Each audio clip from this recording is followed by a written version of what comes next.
Pernahkah teman-teman merasa sudah usaha mati-matian, sudah berdoa sampai menangis, tapi hasilnya malah song? Atau sebaliknya, sesuatu yang paling teman-teman takutkan itu terjadi, tapi ternyata itu malah jadi jalan sukses teman-teman beberapa tahun kemudian. Hidup ini seringkali terasa seperti puzzle raksasa yang kita tidak tahu gambarnya akan seperti apa atau bagaimana.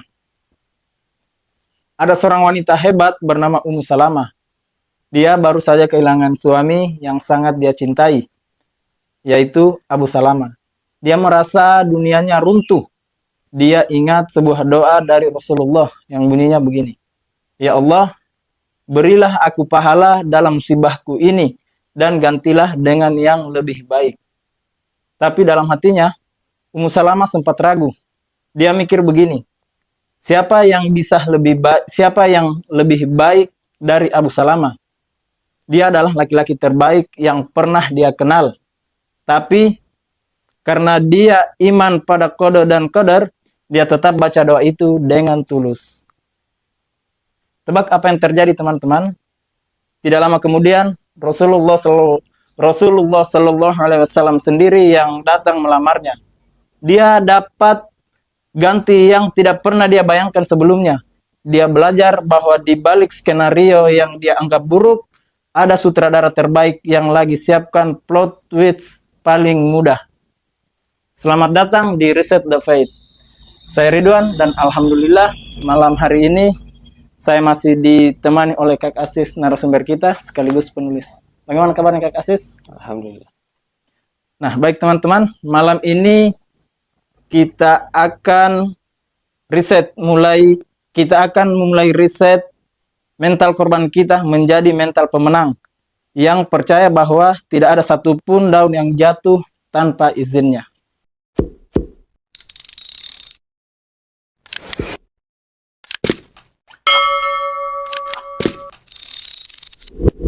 Nah, hari ini kita masuk pada rukun iman yang keenam, iman kepada qada wal qadar. Nah, pertanyaannya Kak Asis seperti biasa, kenapa iman pada qada wal qadar ini jadi penutup rukun iman, Kak Asis?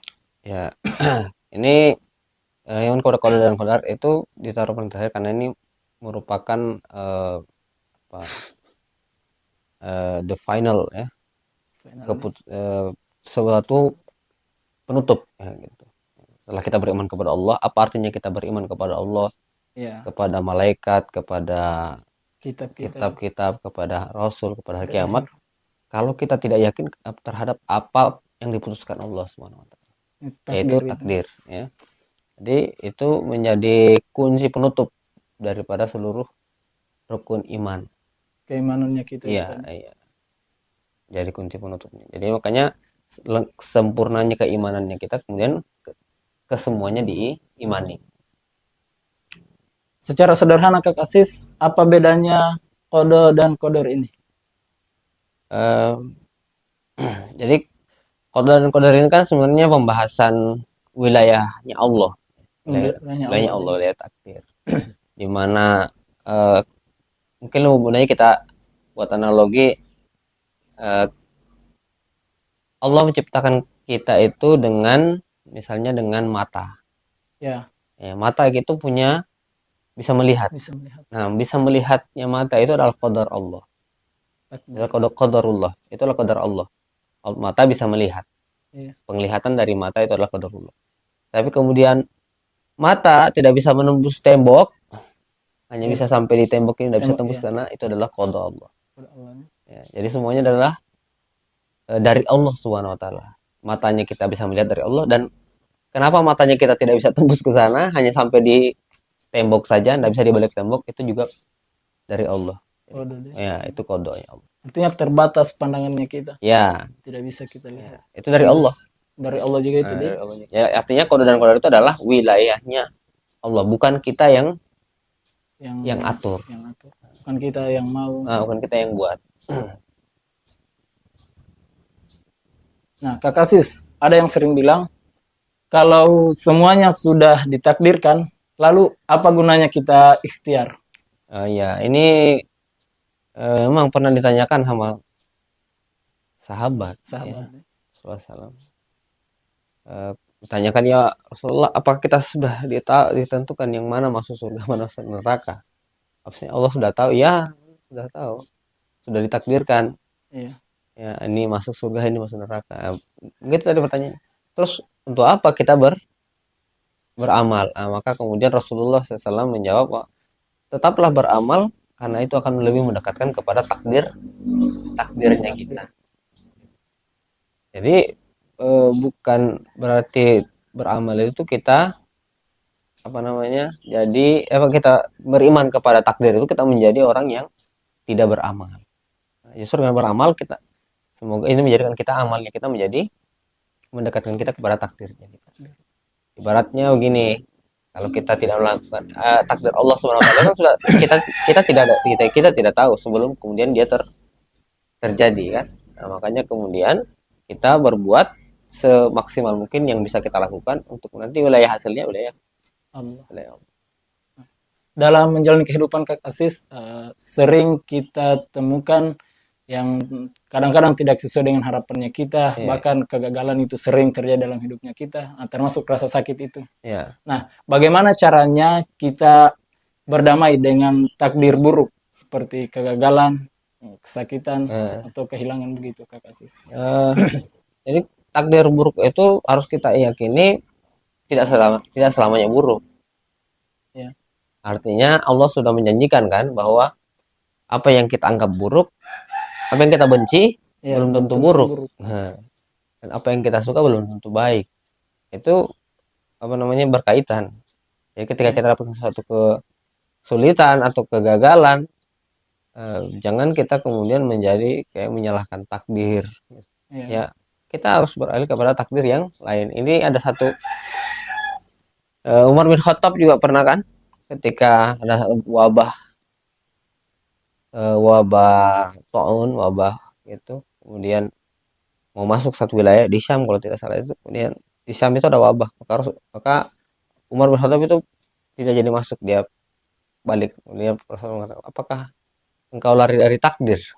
Ya. Nanti menghindari takdir, tapi Umar mengatakan tidak, kita sedang beralih kepada takdir Allah yang lain, kita menuju takdir Allah yang lain. Jadi bukan melawan takdir, tapi kita beralih kepada takdir yang lain. Jadi kalau kita dapatkan kesulitan, ya itu belum akhir, karena kita disebutkan puzzle kan, belum kita tahu akhirnya seperti apa, dan bisa jadi dan banyak kasus ya di mana kegagalan Iya. justru menjadi titik di mana orang bisa jadi lebih baik lagi. Orang biasa misalnya kita hilang HP lah misalnya. Iya. Ya kan? Saya biasa itu hilang HP-nya kita ternyata Allah ganti lebih bagus. Jadi buruk kita anggap ternyata akan mendatangkan takdir yang lebih baik di belakang. Jadi ketika kita sedang mengalami takdir buruk, jangan langsung kita menyalahkan takdir itu ya. Iya. Nah, boleh jadi dengan takdir buruk itu akan digantikan dengan takdir yang lebih baik. Iya. Nah, ketika manusia telah beriman kepada kitab-kitab, kepada Allah dan seterusnya, maka seseorang itu tak luput dari doa atau dia meminta kepada Tuhannya. Nah, pertanyaan Kak Asis, apakah doa ini bisa mengubah takdir? Ya, Rasulullah pernah bersabda demikian. Bahwa doa itu bisa mengubah takdir. Bisa ya? Ya. Artinya itu menunjukkan bahwa Allah itu kemudian dia ketika menakdirkan sesuatu itu memang tidak, kan kita tidak tahu Iya. sebelum terjadi. Nah, di dalam satu fragmen takdirnya kita itu kemudian Allah menyatakan jika kita berdoa maka takdirnya ini, jika kita tidak berdoa takdirnya. Di kemungkinan itu masih tetap terbuka. Ketika kita berdoa dan kita tidak berdoa itu punya konsekuensi yang berbeda. Masing-masing ada konsekuensi. Ya, sehingga kayak Ummu Salamah tadi kan, kalau dia tidak berdoa minta yang lebih baik, ya mungkin tidak dikasih yang lebih baik. belum tentu datang yang Iya, lebih baik. karena dia tidak berdoa, tapi karena dia berdoa dia meminta Allah kemudian memberikan takdir yang lebih baik. Berarti ketika seseorang telah beriman dan mempercayai takdir itu adalah ketetapan, ketika dia berdoa ada harapan takdir itu bisa berubah deh. Iya, Yang tadinya takdir itu buruk, ketika dia berdoa ada harapan bisa lebih baik. iya betul. Nah, kira-kira apa dampak psikologis orang yang benar-benar beriman terhadap qada wal qadar, Kak Asis? Ya kalau orang dia itu tidak akan sombong ketika dia sukses, Oh, begitu deh. ya kan? Jangan sombong ya. Ya kan dia tahu itu bukan karena dia, itu Ya, karena takdir Allah, takdir Allah Allah. gitu kan? Dia ditakdirkan untuk itu. Iya, jadi tidak akan dia sombong kayak karena dia semua kan. Iya, Dan begitu pula ketika dia gagal, iya. Nggak kecewa juga. tidak kecewa juga. Ya tidak seberat kecewa, maksudnya kecewa Iya, berat kan? kecewa berat. Maksudnya dia tidak dia proporsional ya, normal ya. Bahwa ketika dia dapatkan kesuksesan dia tidak sombong, ketika dia juga Gagal. gagal dia juga tidak kecewa, dia tidak juga ini dianggap bahwa ketika kita apa namanya kita sukses itu karunia Allah dan ketika Iya, kita gagal itu ujian dari Allah. Jadi secara psikologis dia tidak apa namanya tidak punya masalah gitu kan, tidak punya masalah. Beda dengan orang yang tidak yakin dengan takdir Allah. Dia merasa iya. ketika dia sukses dia merasa Bahwa semua itu semua datangnya dari sama dari dia, dia, dan ketika dia gagal kayak semua beban sama dia. sama dia. Jadinya berlebihan deh. Iya. Dari kisah Ummu Salamah tadi Kak Asis, sampai dia berekspektasi Mhm. bagaimana seharusnya dia eh, mendapatkan yang apa, bagaimana dia berpikir adakah yang lebih baik daripada suaminya tadi itu, tapi tidak sesuai dengan ekspektasinya tadi itu. Nah, pertanyaannya, apa pelajaran tentang ekspektasi?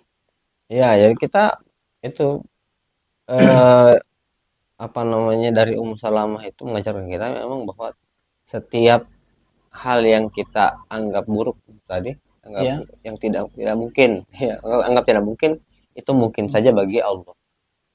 Ya. Segala sesuatu yang kita anggap mungkin tidak mungkin, mungkin saja bagi Allah. Itu dari Salamah kita bisa belajar dari sana bahwa sebenarnya karena takdir itu belum, apa takdir itu tidak tidak bisa kita tebak. tebak, Ya, ya kita tidak tahu, kita belum tahu, maka kita tetap berekspektasi yang baik yang baik. sebenarnya. Kita punya tetap berhusnuzon kepada Allah. Nah, itu bagian daripada keimanan kepada qada dan qadar. Nah, tanggapannya Kak Asis terkait eh, orang-orang yang sering menyalahkan takdir atas kesalahan mereka sendiri, atas Ya, perbuatan mereka sendiri. ada kayak ada itu kan memang kisahnya Ya, ketika dia mencuri kemudian ditanya kenapa kamu curi, ini takdir. padahal itu pilihannya. Ya itu takdir. Ya, Kemudian dia putuskan kau juga masuk penjara karena karena kau takdir. juga itu ya takdir. Jadi maksudnya apa? Jangan kita campur antara tadi kodar takdir dengan manusia, perbuatan manusia. Karena itu dua wilayah yang berbeda. Berbeda deh. Kalau wilayah takdir itu wilayah Allah memang kita tidak punya kuasa dan kita tidak akan dihisap atas itu. Misalnya tadi kita punya mata, kenapa Ya, cuma dua? dua. Itu qadarullah. Nah, penglihatannya terbatas. Nah, kenapa rasa kita terbatas? Itu qada Allah. Itu tidak berdampak pahala dan dosa. Tapi ketika kita beramal, itu wilayah kita. Berbuat salah, ya konsekuensinya kita akan kita dapatkan. Itulah keadilan Allah di sana. Jadi jangan dicampur, jangan Iya, dicampur aduk. Nah, kalau dicampur aduk nanti seperti itu. Karena memang pada hakikatnya kan semua adalah atas kehendak Allah, takdir Allah. Tapi pilihannya ada di ada wilayah yang kita punya pilihan dan pilihan kita punya konsekuensi tadi.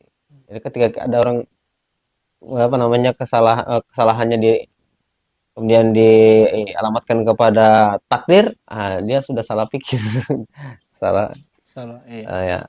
ya konsep qada wal qadarnya itu memang belum belum. belum bagus lah begitu. Artinya dia belum bisa bedakan yang mana takdir, mana Yang mana wilayah yang ada dia harus dia punya pilihan punya dan di mana kita tidak punya pilihan yang itu takdir tadi. Tapi saya rasa memang Kak Kasis agak susah bedakan yang namanya takdir dengan pilihan. Maksudnya area kekuasaannya kita tuh kadang-kadang beda kita, susah kita membedakan. Ya memang anu saja. Jadi ketika kita itu apa namanya? Kalau bahasa mudahnya ya, Iya, kalau iya. itu pilihannya kita.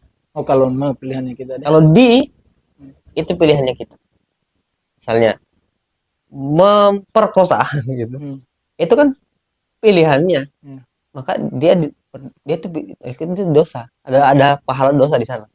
Dia memperkosa. Nah, kalau dia diperkosa, itu takdirnya. Dia tidak dapat dosa. Iya, Betul, ya. gitu. Ya, mencuri, Iya. yang dicuri itu takdirnya dicuri. Iya. Tapi yang mencuri itu pilihannya. Pilihannya. Dapat dosa dia. Mencuri. Gitu. Nah, berbicara tentang kehidupan, sering-sering kadang-kadang orang berpikir terkait masa depan. Apakah ada hubungannya atau kaitannya antara kode dan qadar terkait anxiety Kak Kasis atau masa depan? Ya, jadi gini, iman kepada qada dan qadar itu kemudian menjadikan kita Iya.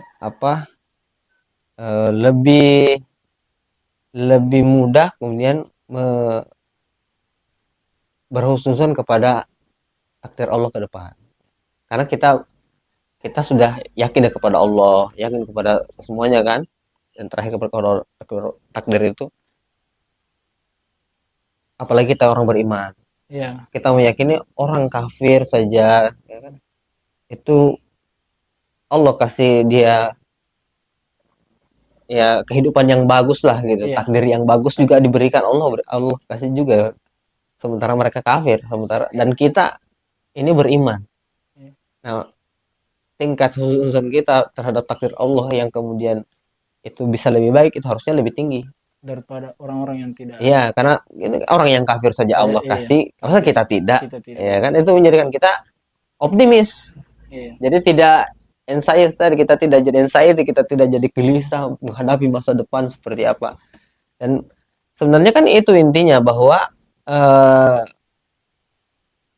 apa namanya, Allah menciptakan kita itu bukan karena kondisi apa kondisinya kita, tapi apa responnya kita terhadap apa takdir itu.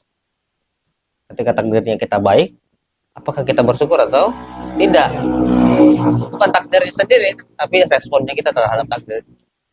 Dan ketika kita dapat takdir buruk, apa responnya kita? Kita sabar atau kita bisa menyalahkan apa namanya diri sendiri, atau kita menyalahkan Allah? Nah, itu kan itu pilihan, itu di situ responnya. Bagaimana kita bisa membedakan antara menyerah dengan tawakal? Ya, menyerah dengan tawakal itu memang jauh sekali bedanya. Jauh deh. Kalau tawakal itu aktif, menyerah itu Iya. pasif. Rasulullah pernah bersabda, ikatlah kudamu, ya, Iya. kemudian bertawakal. Iya. Ya, artinya aktif dia ikat dulu, Iya. baru dia tawakal, serahkan kepada Allah. Nah, kalau tawakalnya Menyerah. jangan ikat. sudah Biarkan saja. Allah Iya deh. Allah yang jaga, itu kan namanya bukan tawakal, itu tuh menyerah namanya. Jadi tawakal itu tetap Berusaha berbuat, ya, berdasarkan kepada Allah. Kalau sudah berusaha kemudian dia apa namanya tidak sesuai.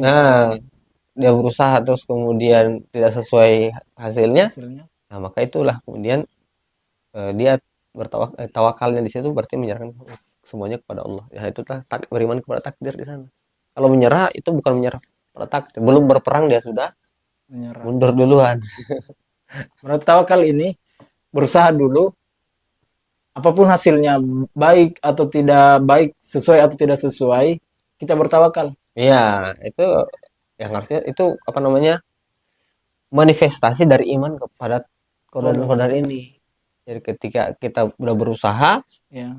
semaksimal mungkin, kemudian dia terjadi sesuai harapannya kita, jadi kita sudah serahkan kembali kepada Allah. Kalau menyerah tadi, dia sudah tidak mau berbuat apa-apa, Iya, ya pasif.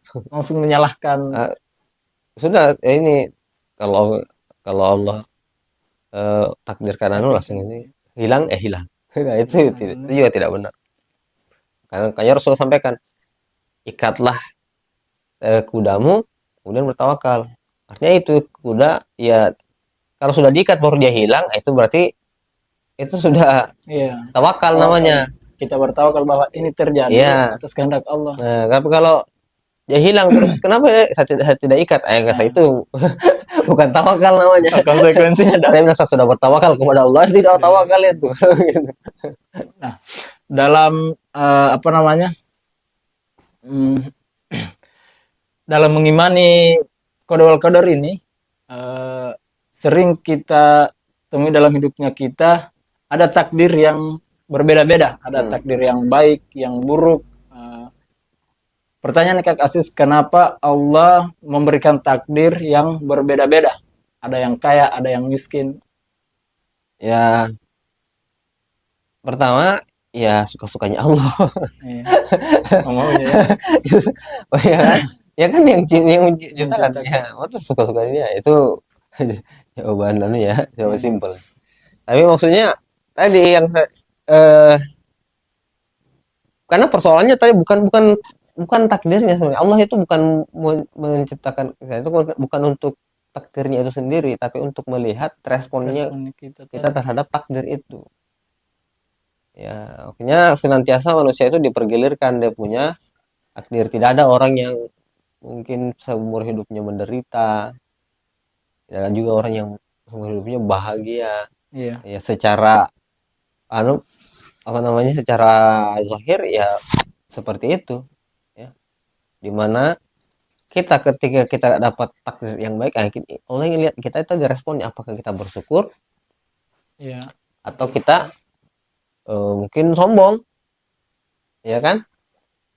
Ataukah ketika kita mendapatkan musibah, dapat takdir buruk, kita itu bersabar atau kita apa namanya menghujat ya, menyalahkan niyahah kalau istilahnya orang kalau orang meninggal misalnya dia apa namanya ini meratap itu kan, nah itu kan berkaitan dengan iman kepada Allah ini. Takdirnya seperti itu ya kita harus bersabar, responnya kita harusnya sabar. Nah, kalau kita tidak bersabar berarti kita tidak secara berarti iman kepada qadarnya kita masih perlu ditingkatkan lagi.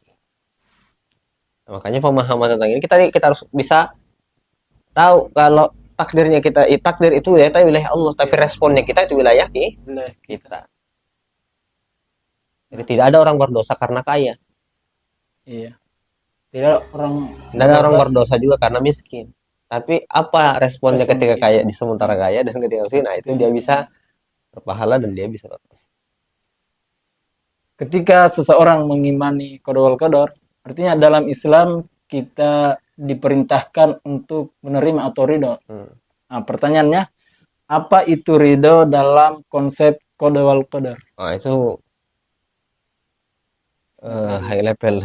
Level tertinggi deh. Iya, jadi kalau orang sudah dikatakan ridho, ya itu sudah di atasnya rela, ya pokoknya sudah tidak ada ini apa satu yang terganjal di hatinya ketika menimpa kepadanya. Ya. Misalnya tadi kalau ada orang yang keluarganya meninggal kan biasanya ya normalnya manusia dia menangis, kemudian dia mungkin berharap ya, tapi kalau orang sudah ridho ya dia sudah tidak menangis lagi. Begitu deh. Iya, kalau normalnya kan mungkin manusiawi kan, manusiawi itu. Tapi ketika sudah berlalu kemudian dia sudah tidak lagi, maka itu dia seperti dia sudah ridho.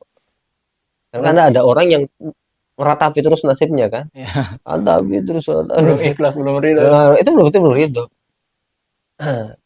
Nah, tapi memang itu apa namanya, perlu pemahaman Benar. yang bagus, yang benar. Karena kalau tidak kita memahami ini qadar, tidak beriman kepada qadar, itu yang terjadi. Tidak akan ada Keridhaan. keridhaan. Tidak mungkin ridho kalau dia tidak yakin kepada takdir Allah. Berarti ketika seseorang ridho terhadap apa-apa yang Menimpa. dia ditakdirkan, berarti situ dia berada di level tertinggi deh. Iya, itu levelnya luar Nah, biasa. karena banyak orang ketika dikasih takdir, ujian, kadang-kadang mereka tidak ridho, tidak apa ya, tidak tidak meresponnya dengan baik, Iya, mengeluh. Eh, ketika seseorang mengalami apa ya, kehidupan yang hancur, bagaimana kita ini sebagai seseorang yang telah mengimani qada wal qadar, dan bagaimana caranya kita bisa menjelaskan terkait takdir pada orang-orang yang merasa hidupnya itu hancur. ya. Jadi kita sampaikan saja sebagaimana tadi yang kita jelaskan di awal, jadi bahwa Allah itu sudah menyampaikan apa-apa saja yang kita benci Ya, itu belum tentu buruk bagi kita. ya, Jadi balik di balik badai ada pelangi, ya, istilahnya begitu. Ya. Jadi kalau orang merasa hancur, nah itu kan nanti kita juga kaitkan dengan yang kemarin pembahasan kita bahwa di mana orang itu apa namanya, ketika dia di dunia mungkin merasa ya dizolimi ya, zalimi, dan seterusnya, merasakan tidak ada keadilan, keadilan. maka yakin bahwa Allah punya takdir yang lain. Ya, mungkin ada orang yang dunia tadi seperti itu, ya dia akan dapatkan kebahagiaannya di akhirat. Iya, Ada yang di dunia tidak menikah kan, tidak sempat menikah, iya, ya dia mungkin di akhirat dikasihkan pasangan, pasang. ya kan, kasihkan pasangan. Nah itu maksudnya menjadikan orang yang merasa hancur tadi itu diberikan penguatan bahwa eh, kita masih punya kita masih punya hari esok gitu ya. Takdirnya kita tidak berhenti di sini saja, di hari ini saja. Bahkan ketika kita mati pun itu masih ada next Next, episode, ya kan, next episode kita kehidupan yang kemudian itu kalau kita sabar menghadapi tadi yang iya, itu bisa kita dapatkan di akhir-akhir itu, di hari kemudian itu kan. Nah, jadi orang-orang yang hancur itu diberi penguatan seperti itu bahwa hidup itu bukan hanya hari ini, bukan hanya di dunia ini. bukan hanya di dunia ini, bukan hanya hari ini. Jadi takdir Allah itu mungkin di hari takdir ini kita tidak suka di sini, tapi kalau responnya kita bagus, kita sabar, kita berdoa tadi, ya, Iya, ya kemudian Allah menggantinya dengan yang lebih baik. lebih baik Kalaupun dia tidak menggantikan di dunia. di dunia yang lebih baik ini, bisa jadi di akhirat. Ah betul. Nah, ketika seseorang telah mengimani dan meresponnya itu dengan ucapan alhamdulillah atau malah sebaliknya, tapi kita dalam Islam diperintahkan untuk mensyukuri deh. Ya, ya, Nah, apa rahasia di balik kata alhamdulillah ala kulli hal? ya. Alhamdulillah ala kulli hal itu artinya alhamdulillah atas segala Kondisi, keadaan. keadaan. Jadi memang eh, tetap karena kita dalam kondisi kondisi rendah, Hmm, gagal seperti apa itu adalah karena Allah.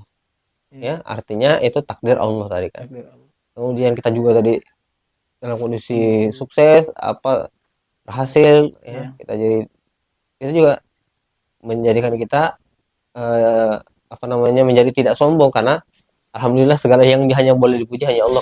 Nah, itu kaitannya dengan yang pertanyaan tadi sebelumnya tentang bagaimana kita apa supaya kita tidak sombong kan iya. di dunia. Ketika dapat masalah kita tidak sombong dengan salah satu bentuk orang yang tidak sombong ya. Mengucapkan ini. Iya, kalau dia tidak, maksudnya bentuk ketidaksombongannya kan. Iya, Ya, kalau orang dapat kesuksesan iya. dia menganggap itu semua karena dia, itu alhamdulillah tidak ada. Iya. Tapi kalau dia mengucap alhamdulillah, itu berarti dia masih sadar bahwa kesuksesannya itu ya karena Allah, dari ya Allah. dari Allah juga. Walaupun mungkin itu karena memang ada usahanya. Dan itu menjadikan juga kita tidak anu juga ketika kondisinya juga tidak bagus, ya takdirnya juga mungkin buruk, tetap juga ada ucap alhamdulillah karena itu adalah Takdir juga. dan itu adalah memuji Allah, bukan menghujat Allah, Menyalahkan. menyalahkan Allah tadi. Itu luar biasa kalau dalam kondisi sukses dia mengucapkan alhamdulillah itu mungkin masih masih normal ya. Tapi kalau dalam kondisi Kalau susah, susah ya. dalam kondisi Kadang-kadang sulit. itu yang paling sulit. Dan kalau ada yang masih ucap alhamdulillah ala kulli hal, itu berarti luar biasa keimanannya pada takdir Allah itu. Seperti biasa Kak Asis, pesannya bagi orang-orang yang berusaha berusaha melawan kenyataan pahit yang dia alami. Ya, eh, jadi buat teman-teman kita ya, atau ya mungkin kita sendiri Ya. yang mendapati satu momen yang Allah takdirkan kepada kita itu tidak sesuai dengan apa yang kita harapkan, ya tetaplah berhusnuzon kepada Allah, berprasangka baik kepada Allah bahwa apa yang kita lalui ini Allah akan berikan yang ada pelajaran di balik itu. Jadi kita jangan mempertanyakan kenapa bisa terjadi Ya. kepada saya, tapi pertanyaan apa yang harus saya pelajari dari kondisi sekarang, takdir yang sekarang saya jalani. Apa yang bisa saya lakukan untuk memperbaiki atau menjalani ini. Jadi kalau kita cuma kenapa saya begini, kenapa saya begitu, kenapa saya, itu tidak menyelesaikan apa tidak menyelesaikan masalah, tidak membuat kita jadi grow up. Tapi kita harus merisetnya dengan pertanyaannya dengan apa yang apa yang saya harus pelajari dari takdir Allah yang menimpa saya. Nah itu kemudian membuat kita jadi lebih siap ya, lebih siap kemudian ketika mendapati satu hal yang mungkin tidak sesuai yang kita hadapi. Ya, yakinlah Allah akan menggantinya dengan sesuatu yang lebih baik. Ya, begitu pula juga yang dapat takdir yang baik, yang buruk, yang baik sebenarnya. Ya, tetaplah kita yakin bahwa semuanya segala sesuatu adalah dalam kuasanya Allah Subhanahu wa taala. Ketika dia menghadapi kesulitan, dia bersyukur dan tidak menyalahkan keadaan, menyalahkan yang memberikan takdir. Dan ketika dia sedang di atas, dia tidak sombong atas pencapaiannya itu karena dia merasa, dia tahu bahwa segala sesuatu yang ditakdirkan itu hanyalah milik Allah dan berasal dari Allah. Ternyata teman-teman, iman pada takdir bukan berarti kita menjadi robot yang tidak berdaya. Justru ini adalah sumber kebebasan sejati.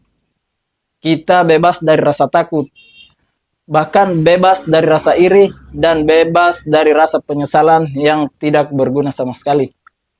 Belajar dari Salamah tadi teman-teman, jangan pernah kita menutup pintu hati kita cuma karena satu rencana yang gagal, cuma karena satu rencana yang tidak sesuai dengan harapannya kita.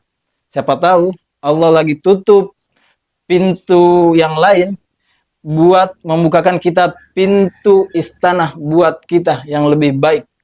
Nah, buat teman-teman yang merasa hidupnya lagi hancur, atau teman-teman bingung kenapa jalan hidup teman-teman berliku, susah sekali. Coba teman-teman riset kepercayaannya teman-teman. Simpan semua kendali hanya di tangan Allah. Lakukan yang terbaik dan nikmati setiap plot twist-nya. Saya Ridwan, pamit dulu. Reset the faith, stay deep, stay reset.